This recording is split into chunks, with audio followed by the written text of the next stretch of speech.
Hello and good morning, everyone. Welcome to the current affair discussion class. Today is 2nd April 2025. Today is not fast, but I am discussing here the current affair of previous day. So, like every other day, we will start from the prelim news first. So, our first news is exercise Tiger Triumph. So it was started in 2019. That is why this is only the fourth edition of exercise. It is a tri service and HADR exercise. It means it is a humanitarian assistance and disaster relief exercise in which the armies of India and USA aim to develop interoperability for conducting HATR. Clear? So there are many exercises of military sense between India and USA that can be listed as Malabar exercise, which is the oldest exercise between India and USA. It was started in 1992 as a bilateral exercise, but later countries like Japan joined in 2015 and Australia joined in 2020. It is a naval exercise which generally happen in the western coast. Then Juddha Vyas, it is a army exercise and it was started in 2002. Then Vajra Prahar, it is a special force exercise which was started in 2010. Special force, it means the Marcos of Navy and Garuda force of Air Force participate in the Vajra Prahar exercise. Then our next news is about self-amplifying mRNA, in short saRNA vaccine.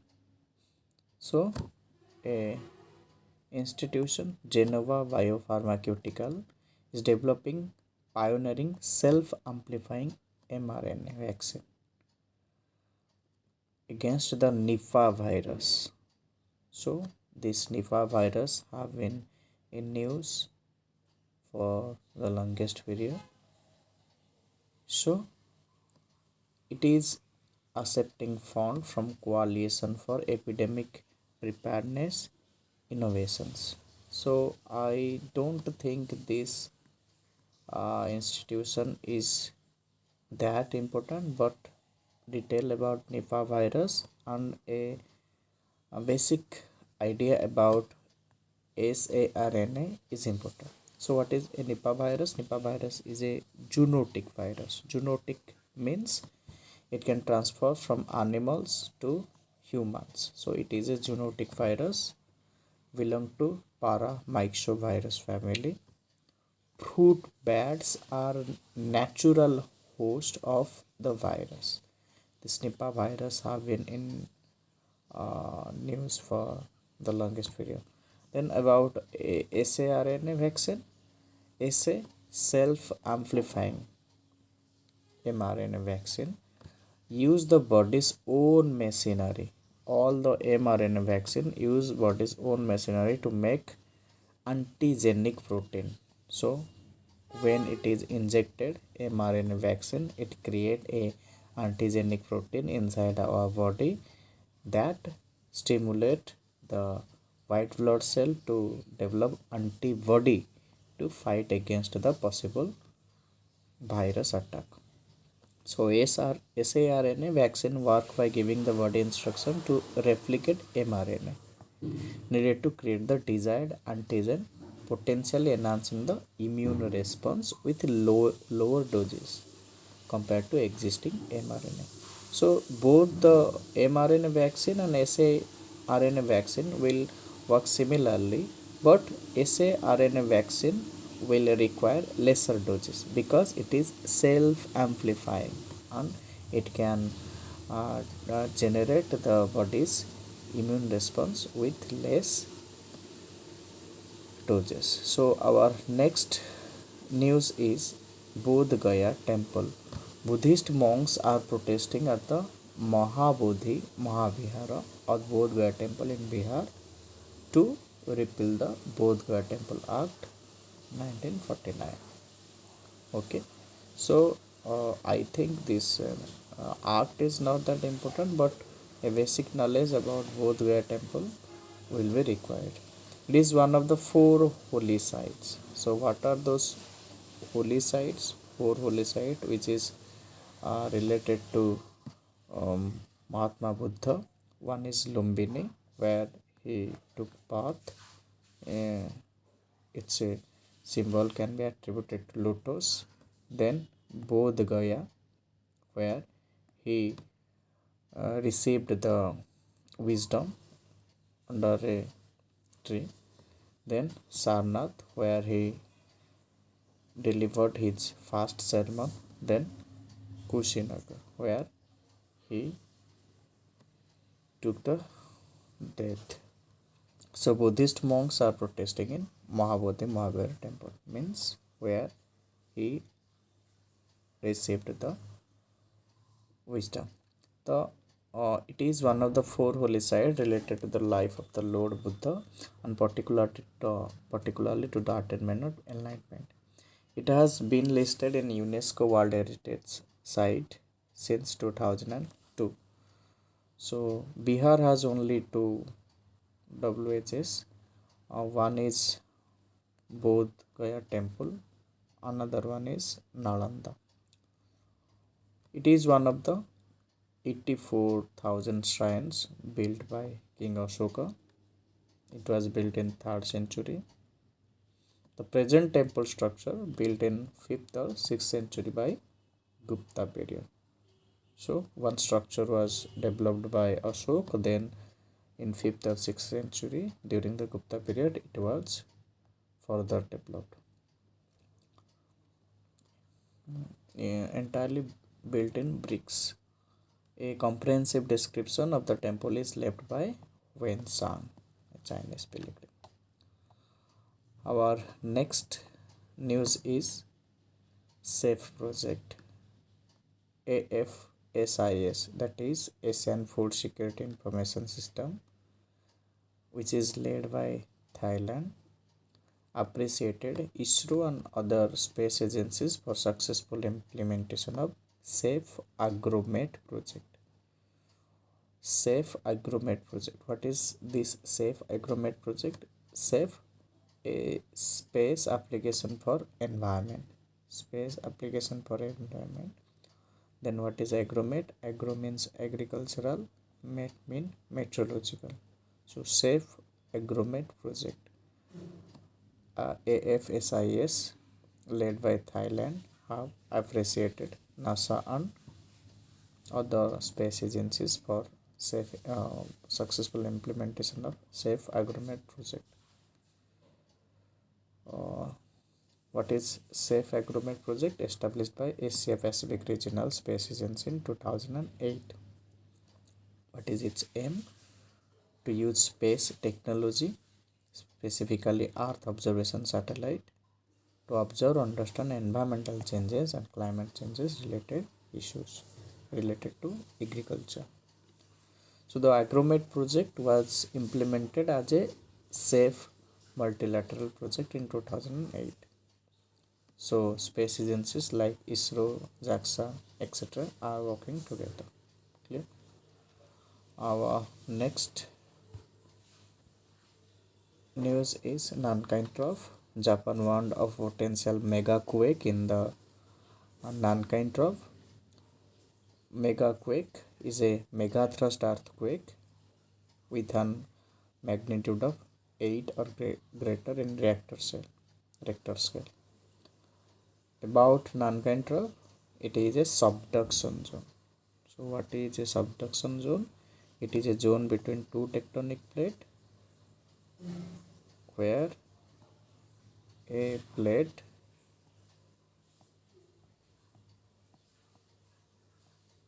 a denser plate subduct beneath another less denser plate.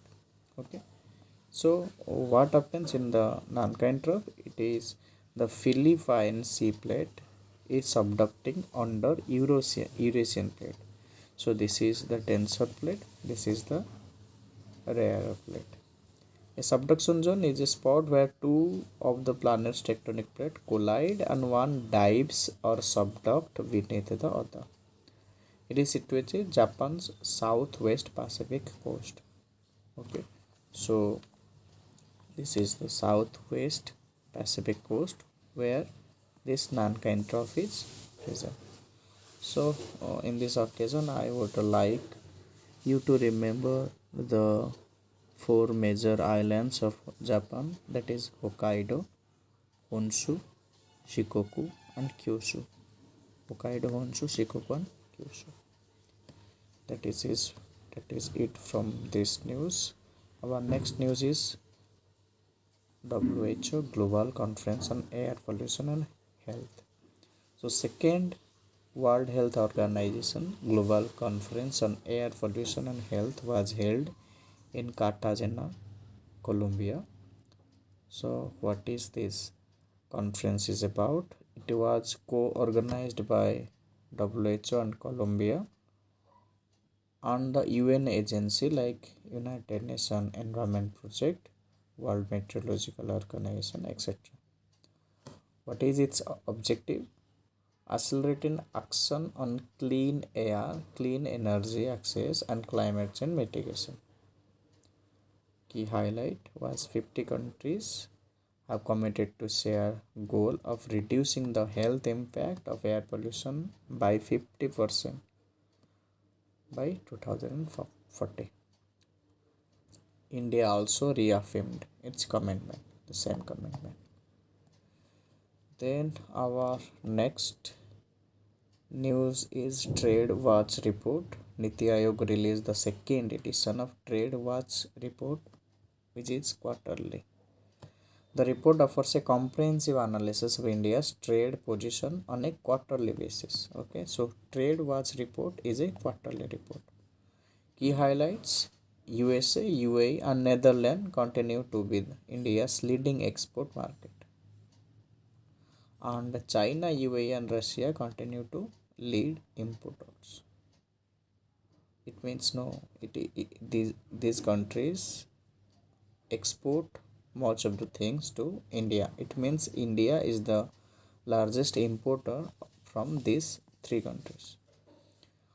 And one other thing is India ranked among the top 10 global export, holding 4% share of total global trade. Next is PCA framework. About 500 primary urban cooperative banks under the RBI supervisory action framework will shift to the PCA framework from April 1, 2025, which means from the yesterday.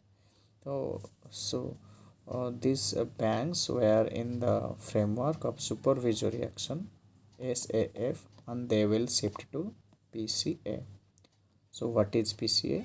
RBI had introduced a PCA framework for scheduled commercial bank in 2002, but it is applying for UCBs, urban cooperative banks, in July 2024.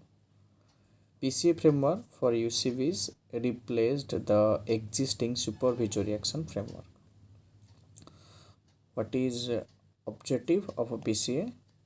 To enable supervisory interventions at appropriate time and require the UCB to initiate and implement remedial measure in a timely manner to restore their financial health. Clear? So it analyze and suggest reforms in 4 parameter, that is capital adequacy ratio CAR, capital adequacy ratio, then asset quality, then profitability ratio or profitability, then leverage ratio. These four qualities are managed by PCA. So application, all UCBs in tier 2, tier 3 and tier 4. So what is a tier 2 UCB? Which has deposit above 100 crore INR. This is 1000 crore. This is 1 lakh crore. Clear? So all the urban cooperative banks with a deposit over 100 crore are to shift from SAF to PCA. Clear? Our next news is Safe Harbour. Central Board of Direct Tax notifies amendment in Income Tax Rule 1962 to expand the scope of Safe Harbour rules. So, what is Safe Harbour rule? This is a rule which is notified by CBDT. Safe Harbour is generally defined as circumstances in which a tax authority shall accept the transfer price declared by the taxpayer to be at arm's length. What is arm's length? So let us assume a company A. Give me a second. A company A in India, and there is a company V in Australia, which is the subsidiary of A. And there is a company C, let's say in UAE, which is not a subsidiary of C. Let assume company A produces car and both the company B and C produces tire. So if company A needs tire, it can buy from B or from C. If it purchases one car from UAE at 500 USD, it should also purchase the same tire at 500 USD. So this is called the arm's length principle. If company A buy the same quality of a tire at 1500 USD, so it can show that its taxable profit is 1000 USD less than normal. So it has to pay taxes on lesser amount. This is called as transfer price. Understand? In this case, CBDT provides a range at which the CBDT can accept the transfer price. For example, CBDT provides 900 to be the safe harbor. So if company A buys tire from UAE company C at 500, it can buy the same tire from company B at maximum rate of 900 USD. Clear? This was all about safe harbor. The Central Board of Direct Tax notifies amendment in Income Tax Rule 1962 to expand the scope of safe harbor rules. So increasing threshold, it was 200 crore before this notification, and now it is above 3000 crore. Clear? Our next news is Avalanche breakdown. US physicist demonstrated a novel method to detect radioactive material from a distance using carbon dioxide lasers. At the core of the new technology is a phenomenon called avalanche breakdown. About the avalanche breakdown, when radioactive material decay, they release charged particle that ionize the surrounding air. That is, separate its positive and negative charges and create a state of matter called plasma. So when charges released from radioactive material, they create plasma. Negative charges or electron then can be accelerated to collide with other atom and release even more electron. This is called avalanche breakdown. So what is its potential applications? We can use this avalanche breakdown to security purposes for checking, etc. Our next news is Union Cabinet's PM KSY or Pradhan Mantri Krishi Sinchay Yojana accelerated irrigation benefit program. Okay. So Union Cabinet approved inclusion of Kosi Mechi interstate linking project of vihara under PMKSY AIBP. The target of this project is 2029, aiding irrigation and food management in Bihar. So what is Kosi Mechi intrastate linking project? It envisages diversion of a part of surplus water from Kosi river to Mahananda basin by linking Mechi river. This will be done by remodeling the external Kosi main canal, which is a part of Kosi project. So what is PMKSY? Now, PMKSY is an umbrella scheme launched in 1516, aimed to enhance the access of water on farm by expanding the irrigation projects. So what are major projects of components of PMKSY AIBP? Accelerated irrigation benefit program plus Har Khet Ko Pani. Then watershed development program. Then PMKSY